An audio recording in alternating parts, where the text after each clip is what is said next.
Kedy vlastne dostaneme peniaze na účet, keď sa rozhodnem dneska predávať svoju nemovitosť, ako dlho to vlastne celé bude trvať a jaké sú najväčšie problémy v prodeji nemovitostí. Tak na to sme sa dneska pozreli s Filipom Rozprímom, ktorý je špecialista na prodej nemovitostí, má za sebou viac ako 300 transakcií a nemovitosti predáva už od roku 2008. Takže verím tomu, že ako náhle on niečo povie, tak to platí. Takže dneska poďme sa pozrieť na to, jak vlastne prodávať svoju nemovitosť. Poďme na to.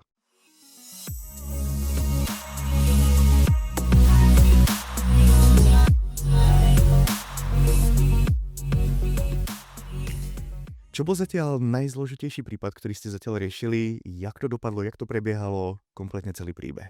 Tak každý případ je svým způsobem složitý, ale kdybych měl vypíchnout ten nejsložitější, tak si vzpomínám, že to je velký problém vždycky exekuce. Není to úplně neobvyklá věc, ale zase není tak moc obvyklá. Čili prodával jsem jeden dům a ten byl zatížen exekucemi. Takže dům, ne člověk. Jestli byl problémem člověk nebo ten dům? Ne, jakože exekuce byla na tu nemovitost samotnou a nie, že ten člověk sám mal na seba jednu exekuci. A těch exekucí bylo víc a byly na té nemovitosti samozřejmě. To je takový nejvděčnější, to je nejvděčnější věc pro toho exekutora, kam může tu exekuci dát, aby to mělo ten největší dopad na postiženého člověka, a to je ta nemovitost. Takže ta nemovitost, ten dům byl zatížen exekucemi, což sám o sobě je problém, když přišel někdo na prohlídku, zalíbila se mu nemovitost, dozvěděl se, že tam jsou exekuce, což jsem samozřejmě nějak nezastíral, tak dost často vzal nohy na ramena a utíkal, co mu síly stačily. Nicméně, podařilo se potom najít jednoho kupujícího, který dokonce byl ochoten. Ano, co jste? Já možná do toho skočím. Jo. Prečo je to vlastně problém, ta exekuce samotná? No, protože člověk, laik, který v životě neprodával nemovitost, alebo nevie vůbec, jak to probíhá, alebo v životě nekupoval nemovitost exekucí, tak ani nevie, proč by to mal být problém. No, myslím si, že obecně, když zazní slovo exekuce, tak nikdo zatím nehledá nic pozitivního, a obzvláště ten, který kupuje nemovitost, takže proto to byl problém. A hlavně, a to se k tomu dostanu v tom příběhu, který mě potkal, že ten kupující a mnohdy i ten prodávající, bohužel, tu věc nemá celou pod kontrolou, protože ta exekuce může přijít kdykoliv. Takže nejlepší způsob je, pokud se podaří najít nějakého kupujícího, který je srozuměn s tím, že tu nemovitost, kterou kupuje, takže je zatížena exekucemi, tak je, když má k tomu vlastní prostředky. Když do toho nevstupuje banka, tam bývá obvykle velký problém i časový. Takže když má vlastní prostředky, a to se tady podařilo nakonec takového člověka najít, tak on souhlasil s tím, že z těch jeho prostředků se ty exekuce vyplatí předtím, než půjde vklad vlastnického práva na něho. Tož je logické. Takže se peníze poslali do úschovy, uzavřela se kupní smlouva. Já jsem, a to bylo hodně složité, teda vyběhal od všech těch exekutorů potvrzení písemné, kolik je vlastně výše té exekuce, kam se kdy má co splatit, aby se ta exekuce vymazala a tak dále. Takže část peněz se použila na vyplacení těch exekucí. Bylo to opravdu hodně práce. I potom, jak to bylo splaceno, tak vůbec namotivovat ty exekutory, aby se ty exekuce vymazaly. Podařilo se to. Dal se na katastr žádost o vklad vlastnického práva. Vklad vlastnického práva probíhal a najednou, zhruba po 10 dnech, přistála další exekuce na té nemovitosti. Tak já jsem si říkal, tak tolik úsilí to dalo, teď máme toho kupujícího, probíhá už vklad na katastru, exekuce jsou vymazány a do toho další. Tak jsem si říkal, cukne on z toho ten kupující, nebo necukne. Nejdřív jsem volal tomu prodávajícímu a říkám, víte, že tam přiskočila další exekuce. A čekal bych emotivní přístup. Řekl bych, tam přiskočilo. A on tak samovolně, a co to je za exekuci? Tak jsem mu říkal, čeho se to týkalo, a on se zasmál, říkal, jo, to jsem si bral asi před 2 lety půjčku a já jsem to pak neplatil, já jsem na to neměl peníze. Prostě to bral jako takovou maličko, což mě docela teda překvapilo. Stejně taky toho kupujícího. Ale nicméně kupující naštěstí o tu nemovitost měl tak velký zájem, že řekl, dobře, vyčíslete tu exekuci a uděláme dodatek ke smlouvě s tím, že tady ta exekuce se vyplatí ještě z mých peněz, ale pokud toto je poslední kapka mé důvěry, pokud tam přiskočí něco dalšího, jdu od toho pryč. Tak jsem říkal tomu prodávajícímu, snažte se prosím vás udělat všechno pro to, ať tam nic dalšího není. A pokud máte nějaký škrálob z minulosti, zamyslete se nad tím a řekněte mi jej a zkusíme ho nějak vyřešit. Naštěstí teda toto byl poslední a vyplatilo se to z toho a prodej potom doběhl. Ale složité to bylo v tom, že ta nemovitost byla zatížena na jednu exekuci, ale více exekucemi a specifické teda v tom, že nejenom, že je těžké najít toho kupujícího, který je s tím souzněn, ale že tam přiskočila potom ještě další exekuce, takže to byl takový Taková třešnička na dortu, ktorá Wow. mňa potkala. Čo je tam akože najväčšie riziko v prípade, že by tam sa niečo, preženiem to, ale pokašľalo, posralo na tom prípade? Čo je tam riziko, do ktorého išiel ten kupující? No tak když kupujete nějakou nemovitost, tak pak když má mít nějaké závazky nebo nějaké zatížení právní, tak chcete, aby to byly vaše závazky z vaší vůle a ne z vůle toho předešlého majitele. Čili chcete mít očištěnou. Takže prodejem té nemovitosti by to mělo končit, že už se tam žádná exekuce neobjeví, takže chcete mít absolutní jistotu, že než se stanete vlastníkem na katastru, takže tam žádná exekuce nepřiskočí. Čili chcete mít pod kontrolou to, že nemovitost, kterou jste nabil, s tou nebude operovat nikdo jiný, jenom vy. Jo no. A keby sme sa vrátili úplne k tým začiatkom, a v prípade, že ja teraz uvažujem o tom predaji, mám v hlave nejakú cenu. Čo môže urobiť ten realitný maklér na to, aby sme sa dostali k tej cene, alebo mi to vyvrátite, že tá cena je absolútne nereálna? Jak vlastne postupujete v tomto prípade? Čili jinými slovy možná, jaká je metodika nebo přístup k tomu, jak stanovit správně tu cenu. Mnoho lidí říká, nechci prodat pod cenou. Tak vždycky sám sebe vnitřně a možná někdy i když je k tomu příležitost, tak se ptám, kdo vlastně určuje tu cenu. Já nepochybuji a nespochybňuji, když bych byl prodávající no, majitel nemovitosti, možná to budu vnímat podobně, že si nastavím nějakou cenu vysněnou, ať už je blíž nebo dál od reality. Ale je dobré se dívat dvěma přístupy. Co se nabízí v okolí, nejlépe něco podobného, srovnatelného, ale to je jedna věc, co se nabízí, ale potom to srovnat s tím, co se prodalo. Ideálně v co možná nejkratším čase najít nějakou podobnou nemovitost, co nejvíce podobnou. U bytu je to trošku jednodušší, tam se dá porovnávat mnohem lépe než u domů, které mají rozdílnou dispozici, rozdílnou podlahovou plochu a hlavně zahradu třeba mají nebo nemají, mají větší, menší a podobně. To je jedno. Zkrátka podívat se do databáze prodaných nemovitostí prokazatelně, které prošly katastrem a změnilo se tam vlastnické právo, za kolik se prodali. Jsou na to různé servery, nebudu tady dělat reklamu žádným, ale používám jeden z nich. A ověřit jsem si, že opravdu ty informace tam se zakládají na skutečnosti a podívat se, za kolik se ta nemovitost prodala a co je zajímavější, tak já tam vidím i historii toho prodeje. Vidím tam nejenom fotky a popis té nemovitosti, jak se prezentovala, ale za jakou cenu byla vystavena, jak dlouho se prodávala a jestli s tou cenou se hýbalo, jak často a jak moc. Takže to je pro mě takový dost relevantní údaj, který porovnám s tím, co se nabízí a dospějeme nějakým způsobem k té ceně. Je dost důležité, podle mého, aby ten prodávající, čili majitel nemovitosti, se dokázal, to je úplně nejlepší, dokázal aspoň na chvíli odpoutat emocionálně od té své nemovitosti a snažil se ji vidět aspoň trošku očima toho kupujícího. Pokud toto se podaří, tak jsme velmi blízko tomu, aby jsme tu cenu nastavili správně. Stalo sa vám niekedy, že ten prodávající lpel strašne na té svojí vymyslené cene, že proste toto sa musí predať za, vymyslím si, 15 miliónov? Stál a nechci říct, jestli je to 50/50, ale stává se to poměrně často. Ono totiž je dost důležité nebo ten důvod, proč ten člověk tu nemovitost prodává. A pokud ji prodává jenom tak jakože buď to prodám auto nebo dům, nebo si půjdu zaběhat, nebo prodat nemovitost, zkrátka opravdu nemá pádný důvod k tomu prodeji, tak pak to může takhle vnímat. Ale pak, když se opravdu rozhodne prodat nemovitost, protože tím řeší nějaký problém, tak tam je potřeba, aby byl připraven na to, že ta cena, a o tom se pobavíme spolu. Já jsem rád, když táhneme oba dva za jeden pro vás a buď to si porozumíme v tom a jdeme do toho spolu, anebo neporozumíme a prostě tu spolupráci nezahájíme. To si dokážu představit, to je na každém. Já nikomu nenutím spolupráci se mnou.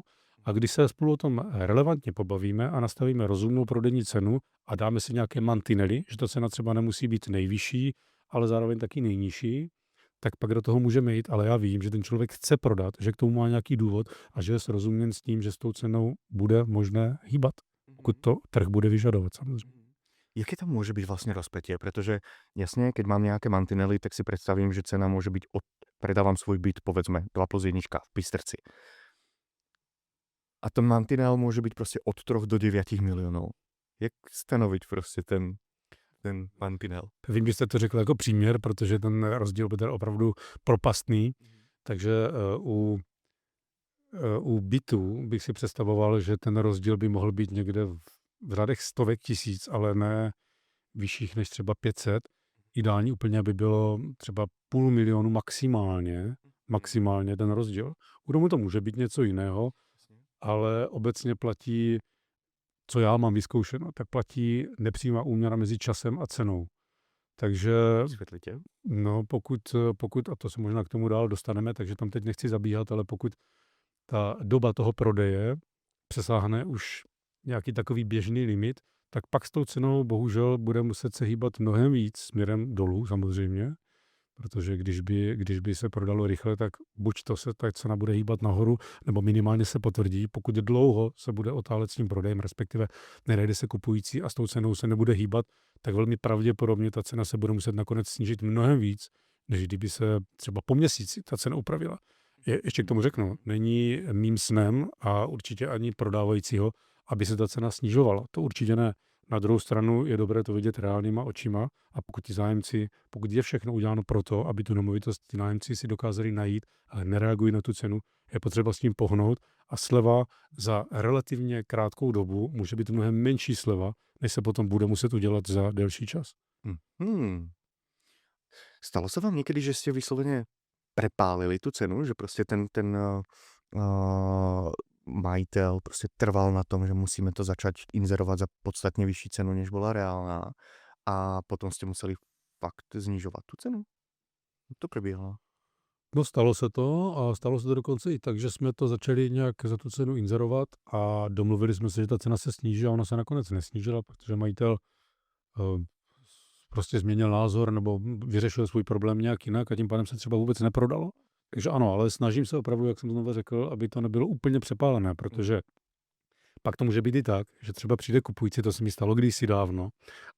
To byl taky úsměvný příběh.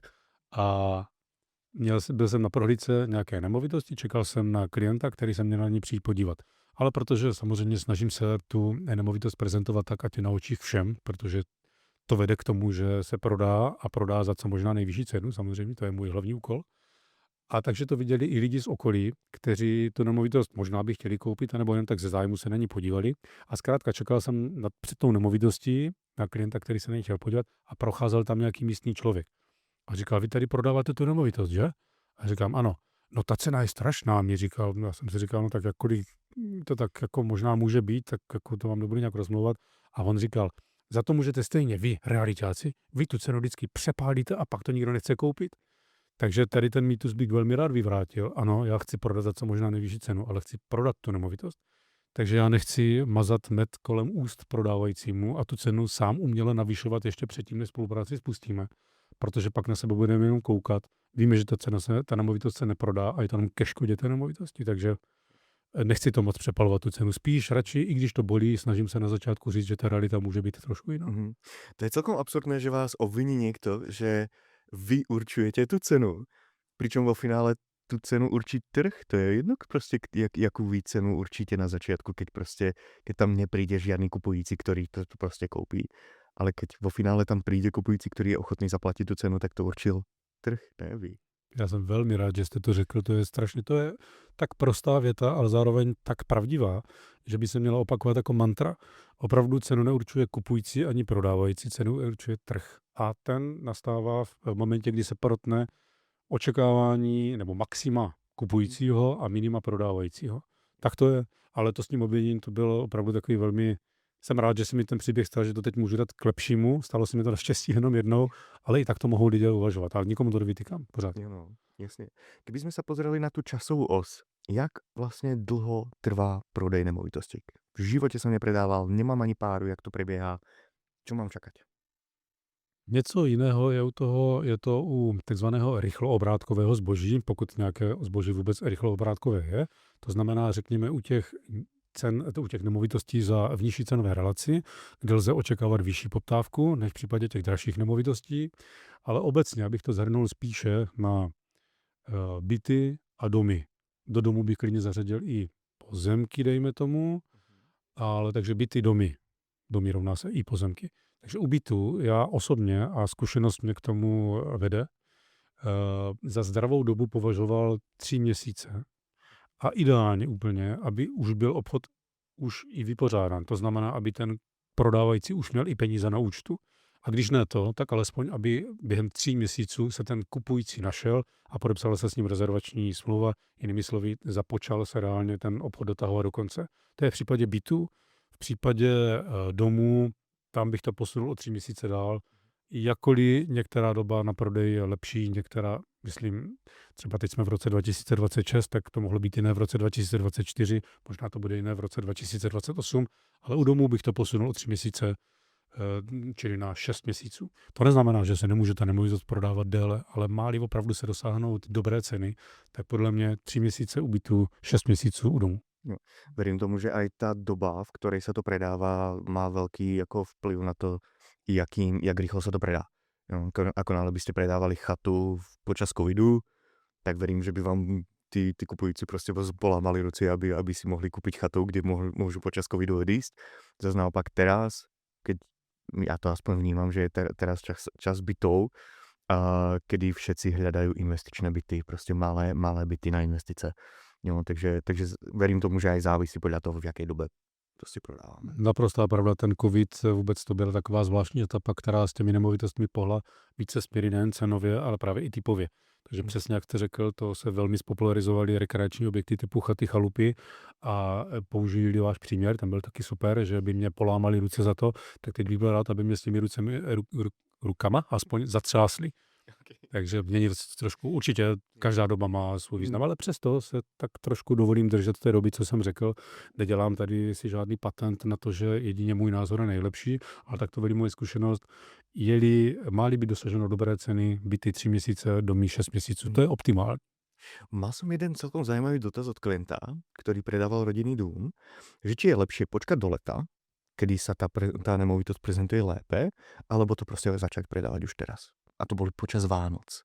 Tu by ma zaujímal váš názor, či je lepšie začať predávať počas Vánoc, alebo počkať na nejakú lepšiu dobu. To je taky velmi častá otázka, na tu není úplně jednoznačná odpověď, ale řekl bych, že v případě třeba těch sezónních nemovitostí, řekněme, ty, které nejsou pro celoroční bydlení, takže nějaké nezateplené chaty, nebo prostě někde, kde není od třeba října možnost bydlet, tak je lépe třeba počkat minimálně, než se začne všechno dokola zelenat. Ono i lidé reagují trošku jinak, takže řekněme od toho března to nabízet, nejlépe přes léto. Ale skoro bych řekl, že v dnešní době je to skoro jedno. Dejme tomu, u těch rekreačních nemovitostí, OK, pojďme se bavit o nějakém březnu třeba, i když taky jsem se setkal s tím, že když je něco zajímavé, to je taková obecná pravda, když je něco zajímavé, je to dost o penězích, že co si budeme namalovat. Takže když je něco zajímavé za zajímavou cenu, tak člověk je ochoten i přerušit dovolenou, možná někdy v zahraničí, ale minimálně v tuzemsku a přijet i na tu mimosezónní nemovitost se podívat klidně v prosinci. Je to úplně jedno. A koupí to. Takže znova se vracím na začátek. Důležité je, jaký problém řeší prodávající prodejem své nemovitosti. Když si, promiňte. Keď už sme u toho, čo sú najčastejšie dôvody proste toho predaja? Těch důvodů je hodně, ale úplně nejčastější, ten neobvyklejší je změna bytové otázky. Respektive bydlím ve startovacím bytě 2+1, nemám žádné dítě, takže mi ten byt plně postačuje. Pak si narodí 1 nebo 2 děti, už je to nesnesitelné, respektive nekomfortní teda. Takže dám ten byt můj k prodeji a chci koupit nějaký větší. Takže řešení bytové otázky. Samozřejmě může to být i třeba kvůli sousedským vztahům nebo okolí. Postavila se tam nějaká továrna, něco prostě ta lokalita mi nevyhovuje. Ale toto beru pořád jako řešení bytové otázky. To je nejčastější.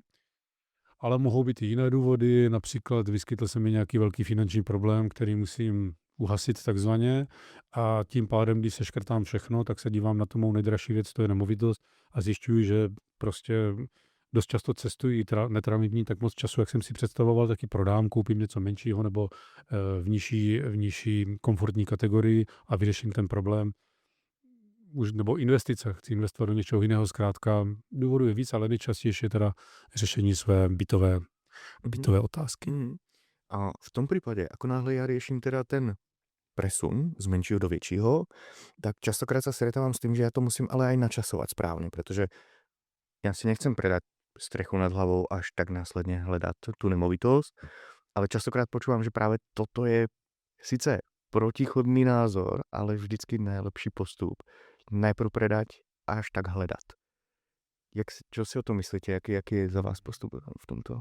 To jste trefil několik hřebíčků jednou ranou a určitě je dobré, a zase není mým snem, aby ten prodávající se dostal takzvaně na dlažbu a řekl super, mám prodanou nemovitost a nemám kam se pohnout.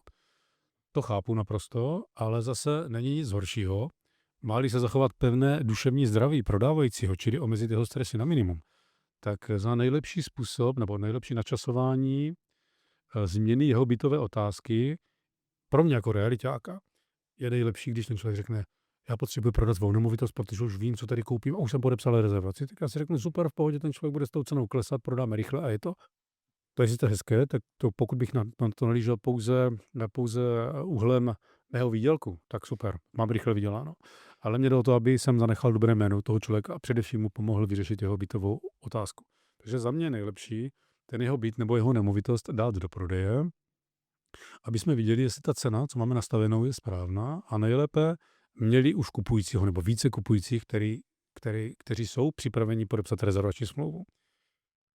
Budeme vidět, paralelně s tím se ten prodávající, a já mu s tím mnohdy pomáhám, můžeme dívat na nějakou nemovitost, kterou on by chtěl koupit, ale když budeme vědět, že ten prodávající už má kupujícího, to znamená, my jsme našli kupujícího za nějakou cenu a takzvaně už ho držíme za flígr, lidově řečeno, tak on s mnohem větší jistotou může jít na prohlídku té jiné nemovitosti, kterou chce koupit a může říct třeba super, mně se to líbí, já vám tady podepíšu rezervaci, mezi tím zavolá mě a řekne, pojďme rozjet rychle rezervaci s tím zájemcem, tu podepíšeme první a jak bude podepsaná, já můžu podepsat tady.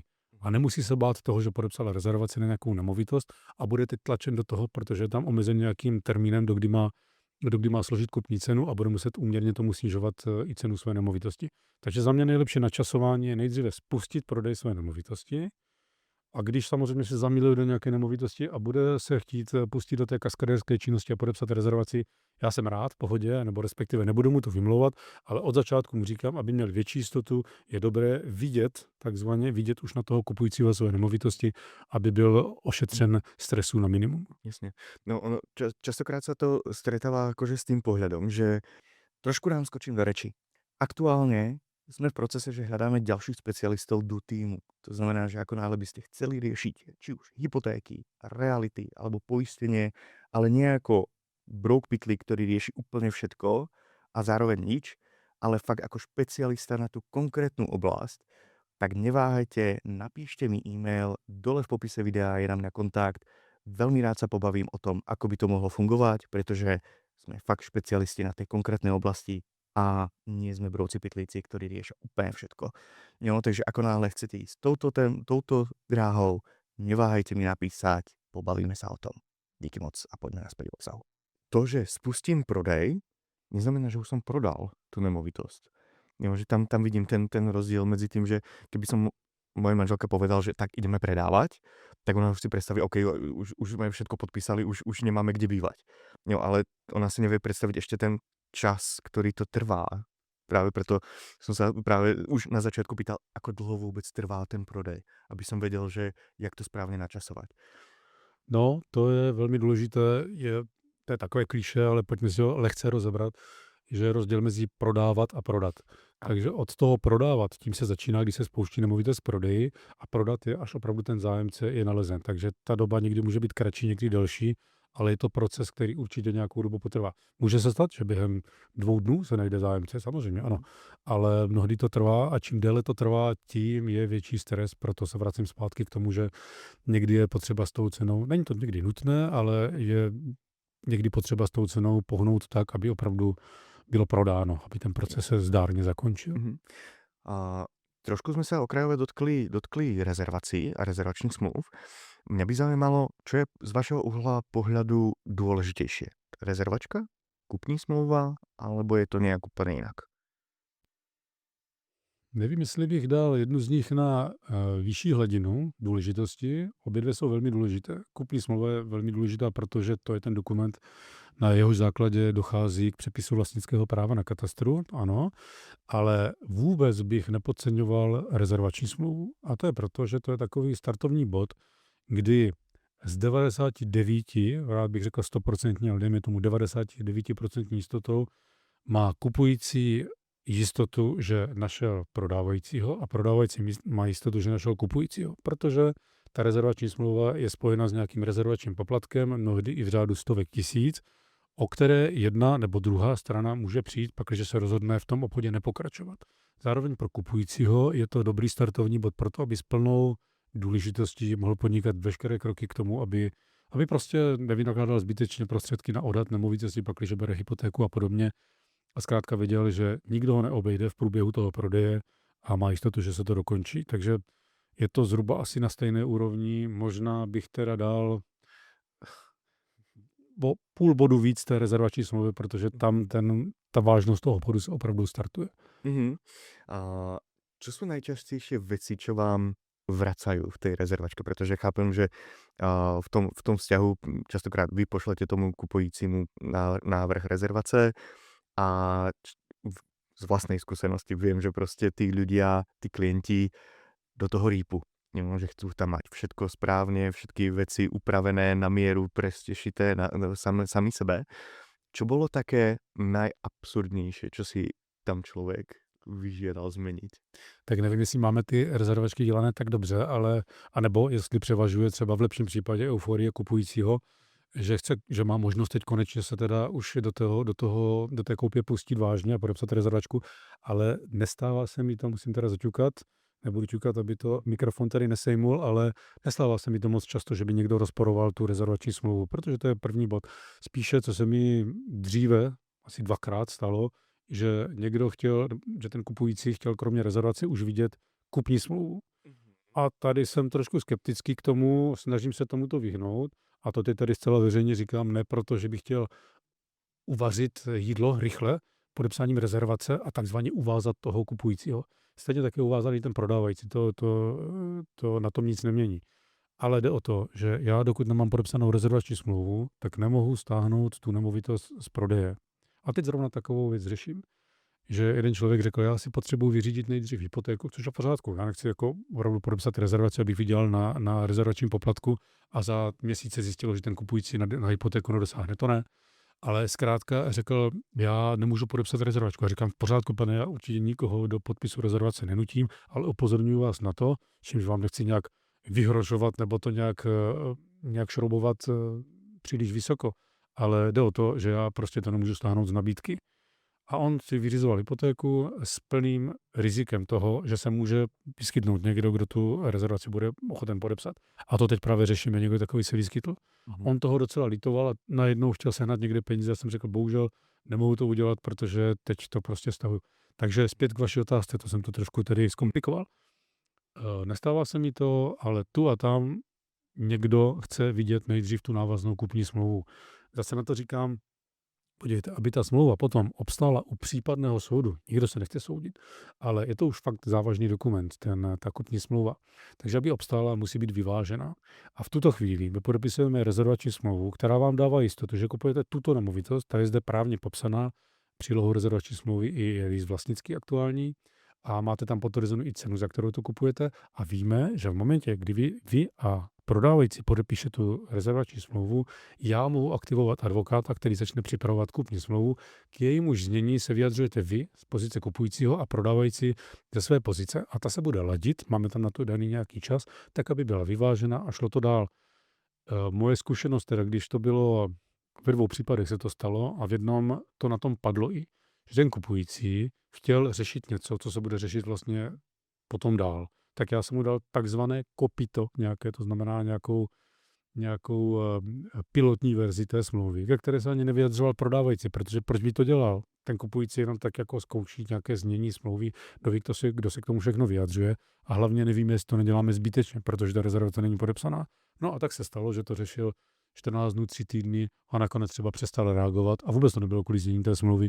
Prostě ty emoce od té nemovitosti se odpoutaly dál, našel si třeba něco jiného, nebo prostě jenom tak zkoušel, jestli něco může koupit, nemůže a podobně.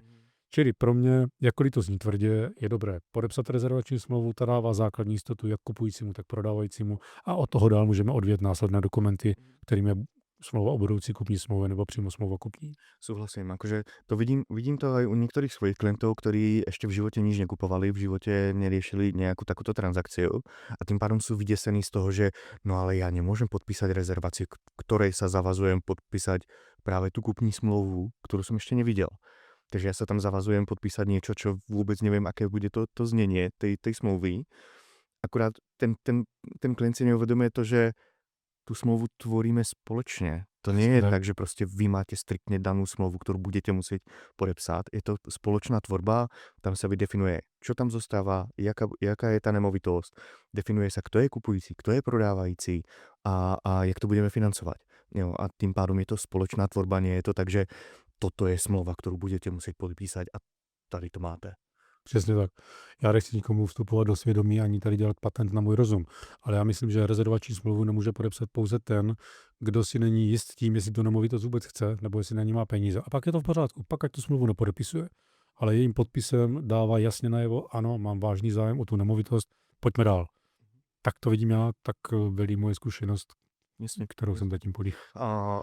V prípade, že samozrejme, riešim teda tú rezerváciu, už som teda kývol na to, podepsal som rezervační smlouvu, mám poslaný aj ten rezervačný poplatek a potom sa stane, síce môjim klientom sa to nestalo, ale hypotéka nedopadne z nejakého dôvodu. Proste ten človek je nepripravený, proste nemal bonitu na to, aby tú hypotéku splácal. Čo sa potom stáva s tým rezervačným poplatkem z praxe? Může se někdy i domluvit to, že ten kupující v takovém případě přijde jenom o část toho rezervačního poplatku, ale mnohdy to bývá tak, že přijde o celý ten poplatek.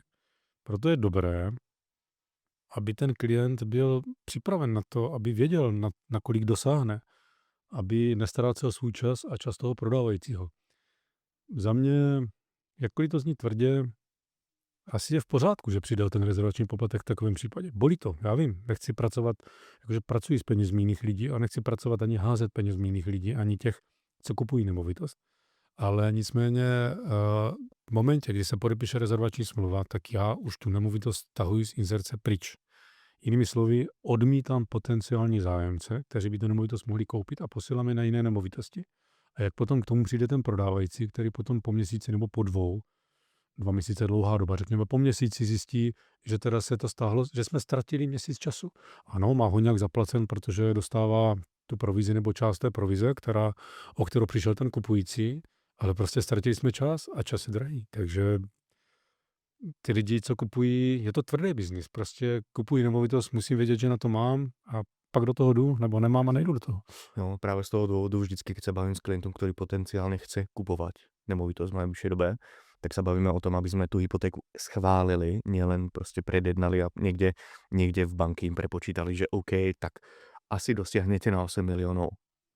Čož mi je k ničomu, keď ja podpíšem rezervačku a potom zistí sa, že aha, OK, ale vy ste z ciziny, to ste nám neřekli. A on řekl, ale já už jsem mezi tím podepsal rezervačku. Jo. Tak má mít relevantní údaje. Proto má specialisty, kteří se mu starají o to, aby měli jistotu, že peníze dostane. Jo, presne. Jo. Takže vždycky, keď mám klienta, ktorý uvažuje o kúpi, vždycky musí byť nachystaný na tú hypotéku, už ideálne schválenou, pretože dneska sú banky, ktoré fakt to vedia schváliť dopredu, bez toho, aby som mal vybranú nemovitosť a už len dopasujem tú nemovitosť, ktorú tam potrebujem dodať. Keď už sme o toho, tak riešime častokrát otázku odhadu. Z vašej praxe, stáva sa vám, že viete vyriešiť ten odhad tej nemovitosti ešte predtým, než človek podpíše rezervačku, alebo to riešite až potom, ako človek podpisuje? Určitě, já vůbec nikoho k ničemu nenutím. Ani k podpisu rezervace, ani k tomu, aby tu hypotéku řešil potom. Jakkoliv říkám, že to je pro jeho bezpečí a pro zachování pevného duševního zdraví to nejlepší, aby tu hypotéku měl předtím, klidně ať si řeší potom, to je jeho hra. Stejně taky s tím odhadcem. Pakliže nemovitost pořád v prodeji, není podepsaná rezervačka, on chce řešit odhad, nemám problém, já jsem styčným důstojníkem, já zajistím, aby ten odhadce se dostal do té nemovitosti, ať to odhadne, ať on má maximální jistotu v pořádku. Pořád to dělá s tím, že ho může někdo mezi tím předběhnout, ale vůbec se tomu nebráním, klidně, ať jde.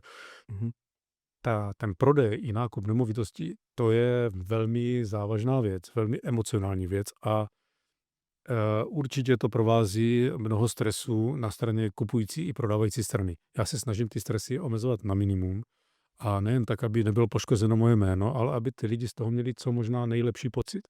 Čili jestli pomůže kupujícímu to, že je ochoten podstoupit riziko, že ho může někdo předběhnout, ale zároveň pomůže mu k jeho klidu to, že prostě tam přijde předtím, než podepíše rezervaci ten odhadce banky, ať tam přijde, já tomu budu nápomocen, je to na něm. Ale to riziko toho, že ho může někdo předběhnout, tady stále je v takové situaci. Jo? Zároveň, keď na tom odhade častokrát stojí to financování. Jo, takže ako náhle sa stane to, že ten odhad vyjde podstatne nižšie, tak ja to potom musím nejak riešiť. Jo, musím získať tie peniaze naviac, ktoré proste z toho odhadu nevykryjem. Jo, takže chápem, že proste ten klient chce ísť do toho bezpečia, aby mal istotu, že OK, keď nám odhad vyjde, budeme to vedieť zafinancovať, nebude problém s hypotékou, takže tým pádom chápem, že sú ľudia, ktorí chcú mať odhad ešte predtým, než sú podpísané rezervačky. A na druhú stranu ide ten klient proste do rizika, že môže to podpísať zajtra niekto iný. Naprosto přesně, k tomu není co dodat, jedině to okřídlené štěstí přijde připraveným, takže jestli se člověk bude cítit víc připraven tím, že bude mít odhadce, což je naprosto v pořádku, ať to podepíše potom. Naprosto souhlasím. No. Poďme sa pozrieť na tú stranu toho predávajúceho. Už sme teda, aby som chápal správne ten postup. Ja začnem dneska predávať, kedy dostanem peniaze na účet. To je to, čo ma zaujíma ako predávajúceho. Tak teď jde o to, jak to časově pojmout. Jestli tam záleží, pojďme to brát od toho okamžiku, kdy máme kupujícího, který podepsal rezervační smlouvu. Tam je to dobře měřitelné.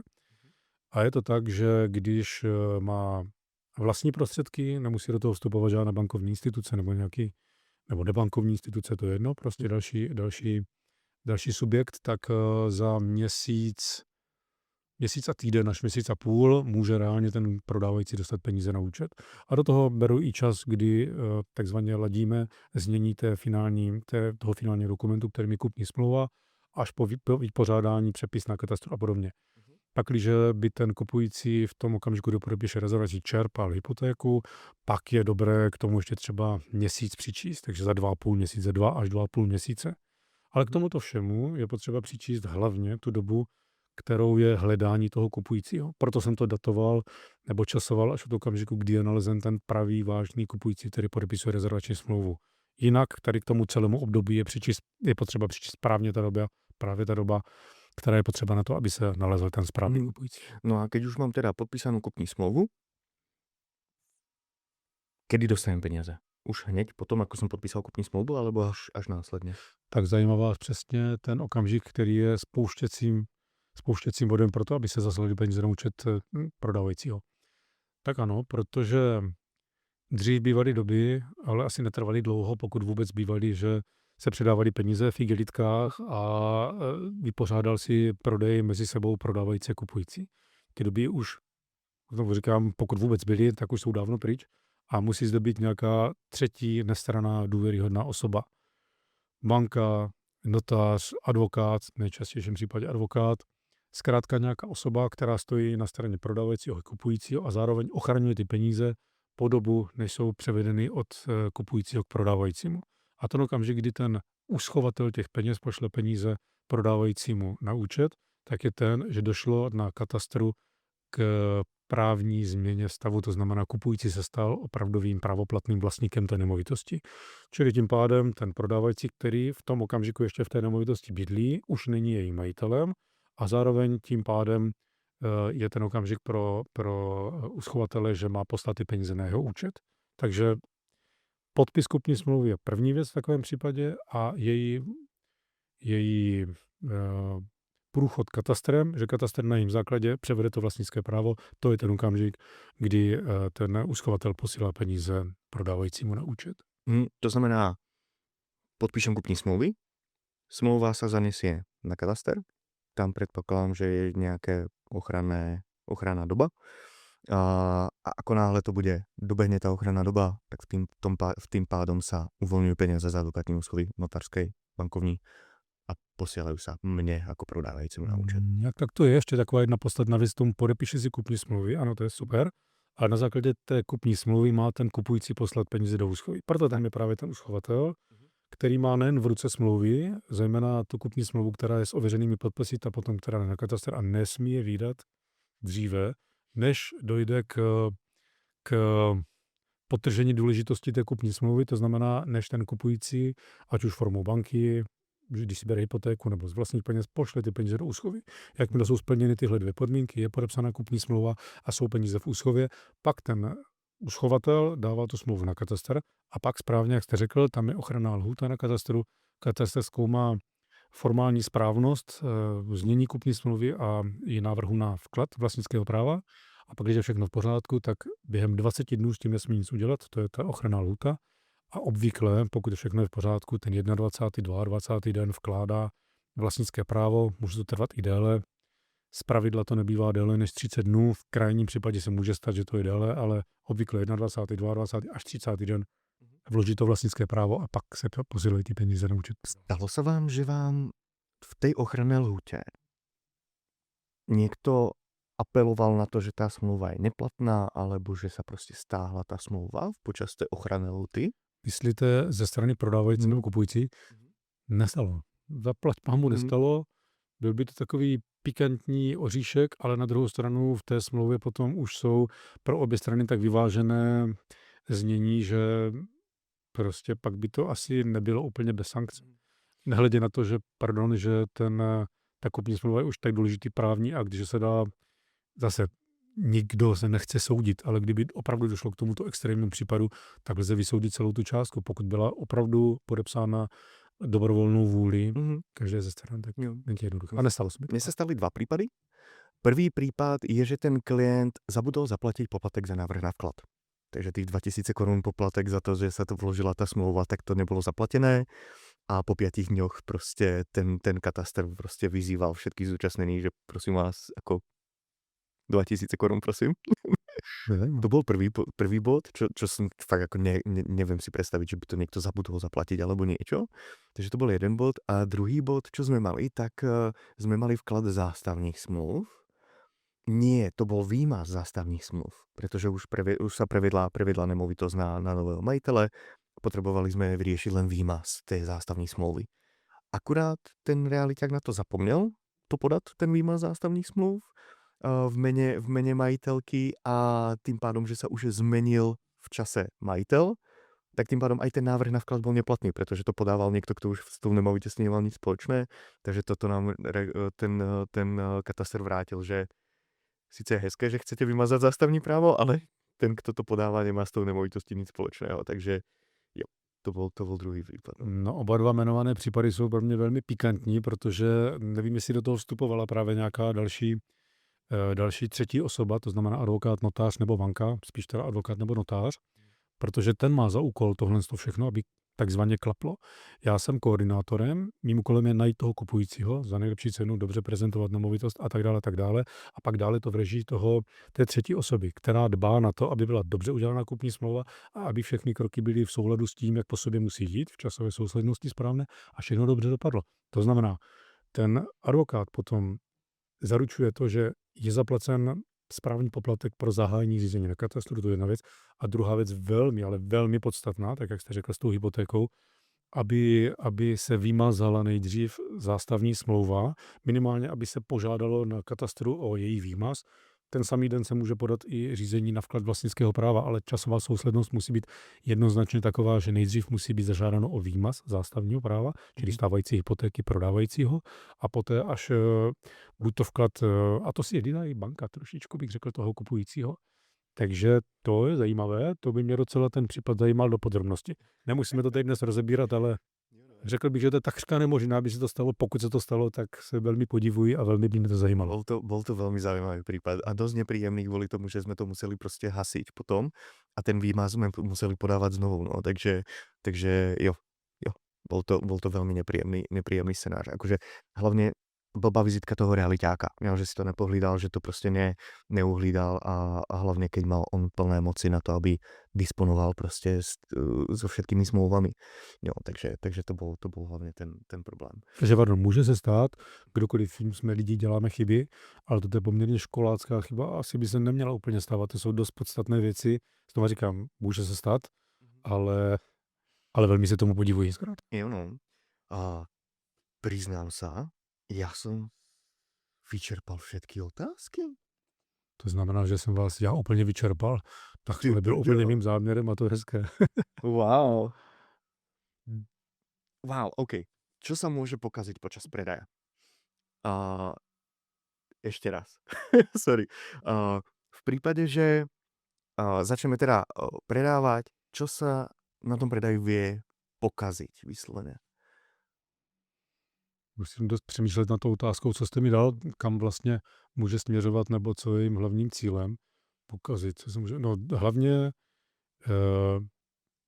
já nechci zlehčovat to, že ta cena je o peníze jde až na prvním místě, jak se říká, takže to se může pokazit, že se ta cena nastaví špatně a ten prodávající není ochoten naslouchat tomu trhu a když ta cena se nesníží, tak si můžeme tady 100krát namlouvat, že čekáme na toho prince na bílém koni Mhm.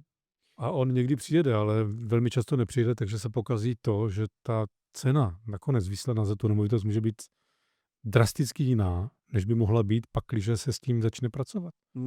Existuje niečo ako vysedenie si ceny? Že proste mám nemovitosť, ktorú chcem predať za extrémne vysokú cenu. A aj trhovo je nastavená proste 15, 20, 30% vyššie, než je reálna trhová cena. A ja si vyslovene počkám tie 3 roky, kedy sa tá cena fakt ako trhovo dostane na tú úroveň toho, za čo to chcem predať. Existuje takéto niečo, že by sa to fakt predalo 3 Tak roky? to už se pohybujeme asi téměř na věštecké úrovni, ale může. Ale abych to převedl do takové lidové mluvy, tím pádem myslíte, že sedíte a třeba sedíte na zlatém vejci tím pádem, že si říkáte, mám jedinečnou nemovitost a dostanu za ní nějakou raketu, jak se lidově říká. Takže ano, tak sedím na tom zlatém vejci, ale ona se zmenšuje dost významně tou inflací. Takže bavíme-li se o nominální a reálné hodnotě těch peněz, kterou já za to dostanu, tak to vajíčko, na kterém sedím pomyslné, tak sice potom se můžu být v prsa, že jsem tu cenu za 3-4 roky nevím kolik dostal, ale ty peníze, ta hodnota těch peněz, té samé nominální částky, bavme se třeba o 20 milionech, tak už není 20, ale je to třeba 15 milionů nebo 14. Takže je otázka, jestli je to ten správný přístup k tomu. Další věc je, chci sedět stále na stále stejně velkém vajíčku, tak si tu pomyslnou hranici musím o tu inflaci pořád posouvat. Ale pak je otázka, jestli se nedostávám do takového bludného kruhu a jestli vůbec sedím na reálném vajíčku, jestli vůbec sedím na nějakém vajíčku. Řekl jsem to trošku možná komplikovaně, ale ta inflace ukrajuje z reálné ceny peněz dost neúprostným způsobem. Ja vám možno trošku odbočím od tej témy. V prípade, že teda prodám tú svoju nemovitosť, jak je to s daňami? Kedy musím platiť dane? Jak to funguje? Jak to funguje s časovým testem aktuálne? Jo, samozrejme, chápem, že v čase sa môžu meniť tie zákony, jak na základe čoho to aktuálne platí, ale ako to je dneska teda, čo sa týka daní a nemovitostí? Spousta lidí, protože neprodává nemovitosti až tak často, každý jsme odborníkem na něco jiného, to je jasné, tak má zažité, že z každého prodeje nemovitosti se platí daň. To bylo dříve se to jmenovalo daň z převodu nemovitosti a pak se to jmenovalo daň z nabití nemovitosti. Zkrátka každý prodej postihovala daň. Nejdříve ji platil prodávající, pak se mohli dohodnout, pak ji platil kupující a tak dále. To už dneska škrtneme, takže daň z převodu nemovitostí se prosím pěkně ani daň z nabití nemovitostí neplatí. Jediné, co vás může potkat, je buď to dědická daň, to je potom další téma, ale nejdůležitější je teda daň z příjmu. A tam jste možná mířil svým dotazem. A tam je to tak, že nemovitost, která se nabila do 1.1.2021, tak zde byl ochranný test 5 let. To znamená jinými slovy, když jste nemovitost prodali dříve než za 5 let, tak jste platili daň z příjmu. 15%, může to být i 23% podle toho, jak velkou částku se jedná. A zkrátka důležité je říct, že ta daň 15%, pak když jste prodali v této době tu nemovitost, tak se jednalo jenom kladného rozdílu. To znamená, koupili jste za nějakou částku, prodali jste za dražší částku, tak ten daňový základ byl ten kladný rozdíl. Z toho se odečítají ještě náklady na ten prodej, případně pokud jste nějak zrekonstruovali a tak dále. Čili zpět k tomu, časový test 5 let. Pak, když jste nemovitost nabili po 1.1.2021, tak se ten časový test posunul o 2násobek, to znamená, tam je a je časový test 10 let. Musíte tu nemovitost vlastnit 20 let. Pardon, 10 let, abyste se vyhnuli té dani. Jsou pak další instrumenty, jak si můžete vyhnout, k těm se možná dostaneme, ale důležité je, že pak jsou ještě i výjimky. Je tam možná časový test, by se dalo říct, ty 2 roky, které jsou stejné i v případě té nemovitosti nabité před 1.1.2021, anebo i po. To znamená, že v průběhu těch 5, respektive 10 let je časový test 2 roky, kdy vy tu nemovitost buď to musíte vlastnit a mít tam, vlastnit musíte každopádně, být v ní trvalé bydliště, nebo napsané na sebe energie, kdy se prokazuje to, že jste tu nemovitost od začátku nekupoval s tím, že ji takzvaně otočíte během 10, 15 dnů, nebo týdne, 14 dnů a podobně. Takže časový test je vždy 2 roky. Pokud nemovitost vlastníte déle než 5 let, v případě toho, že jste ji nabili před 1.1.2021, respektive déle než 10 let, po 1.1.2021, tak se vůbec žádné daně nemusíte bát. A ještě se teda můžu k tomu, když teda se dostanete do toho, že opravdu ta povinnost platit 15% daň vás nemine, tak ještě se ji můžete vyhnout tak, že koupíte jinou nemovitost do 1 roku od doby, kdy jste prodali tuto nemovitost. Jo, čiže ako keby som sa presťahoval do jiné nemovitosti. Ano, čímž pádem ale musíte celou tu částku, kterou jste stržil za prodej té své nemovitosti, investovat do nové nemovitosti. Pak se jí můžete vyhnout. Ale i s tím to se asi bude pracovat, jak se zdá, protože je tady zájem na tom, aby ty lidé nevydělávali asi moc teda na tom, že ty nemovitosti často otáčejí, takže myslím, že už to bude omezené na nějaký počet nemovitostí, které jste tímto způsobem takzvaně protočil. Jo, super. Wow. Keby vás chcel niekto kontaktovať, že by chcel využiť vaše služby, alebo len sa pobaviť o tom, že za akú cenu by sa dala vôbec prodať tá jeho nemovitosť, kde by vás ideálne mal kontaktovať, nájsť, kde nájde kontakt na vás? Moje webová stránka, mohli trošku reklamu si dát, tak je, moje jméno je Filip Rosprim, takže www.filiprosperim.cz, tam najde všechno o mně, všechny moje kontakty. Stejně tak asi v Google jsem velmi jednoduše dohledatelný, což je v pořádku, protože do toho prodeje dávám celé své jméno. Takže může mě kontaktovat přes mail, přes telefon, přes ten web. Nechám to na každém, ale vždycky upřednostňuji osobní kontakt. Pokud někdo si na osobní kontakt netroufá, nebo to má prostě nastaveno nějak jinak, klidně se skontaktujeme i jinak, ale myslím si, že i ta důvěra vždycky je maximalizována tím, že se potkáme a promluvíme o tom, eventuálně potom samozřejmě začneme i spolupracovat, tak ta důvěra je lepší ve fyzickém nebo v osobním setkání. Takže může využít webovou stránku, klidně i Facebook, Instagram, všude jsem k dispozici, YouTube, mail, všechno. Pekne. A keby sa potom teda rozhodol, že teda chce využiť vaše služby a chce, aby ste vy prodávali tu jeho nemovitosť, jak vlastne funguje tá spolupráce? Jak to prebieha? Jaké sú tie následné kroky? Když si porozumíme lidsky a i obchodně, že to cítíme zkrátka stejně, že do toho s plnou vážností půjdeme, tak podepíšeme smlouvu o zastupování, které mě povinuje i zákon o realitním zprostředkování. Musím s každým uzavřít smlouvu a osobně to pokládám teda za férové, že to je takový bod, kdy si navzájem zodpovídáme, že teda jdeme tu velkou věc řešit spolu, takže podepíšeme smlouvu a o zbytek se starám já. Chci, aby ten prodávající se cítil, že to řeknu lidově, jako v bavlnce. Prostě objednal jsem si tady profíka, který se o celý ten průběh toho prodeje postará. Takže o prezentaci, vyjednávání s klienty i s bankami nebo dodávání podkladů, co potřebují banky a tak dále, tak se postarám já. A ideálně ten člověk, ten prodávající potom může říct, dobrý pane Rosprim, domluvili jsme se takhle, máme prodáno, kde to mám podepsat? A nemusí do té doby nic řešit. Čili spustíme prodej na základě smlouvy, já mu samozřejmě pravidelně dávám informace o tom, jak se ten prodej vyvíjí. Buď pak, když v té nemovitosti bydlí, tak i ty prohlídky vidí, chodíme tam třeba spolu, nebo u těch prohlídek být nechce, nebo bydlí prostě úplně někde jinde, tak na ty prohlídky chodíme a informuji ho pravidelně, jak to s těmi prohlídkami vypadá, nebo proč prohlídky nejsou, zkrátka pracujeme na tom. Takže je obtěžován v uvozovkách minimálně jenom tím, že mu prodávám pravidelnou zpětnou vazbu trhu a jak je nalezen kupující, tak už jenom do mailu dostane návrh té kupní smlouvy nebo smlouvy o budoucí kupní a řešíme to buď to spolu, nebo může využít nějakého svého známého, právníka jiného.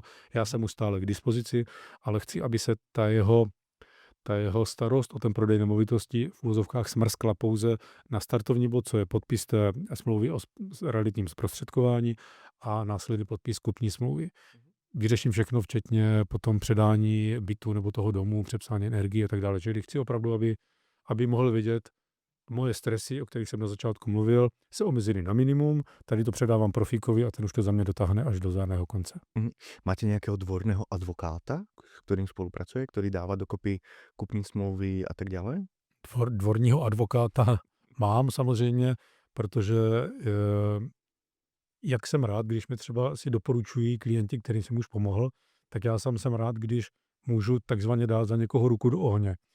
To říkám trošku nadneseně, ale nicméně pokud mám ověřeno svou vlastní zkušeností, že to funguje, to znamená, že ten advokát, s kterým já spolupracuji dlouhodobě je, a to je velmi důležité, reaguje rychle a věci dotáhne do zdárného konce a umí si poradit s množstvím problémů, který každý ten obchod mohou provázet, tak tam se nebojím toho advokáta doporučit. Takové jednoho takového mám, nebráním se i spolupráce s jinými, pokud někdo trvá na nějakým jiném, ale nicméně já mohu s klidem doporučit jednoho advokáta, kterým spolupracuji.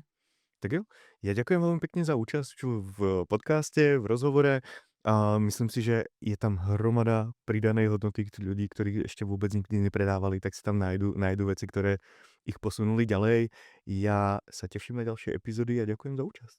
Já vám velmi děkuji za pozvání, bylo to velmi příjemné setkání pro mě a kdykoliv budu moci být znovu účastníkem, tak velmi rád a děkuji pěkně.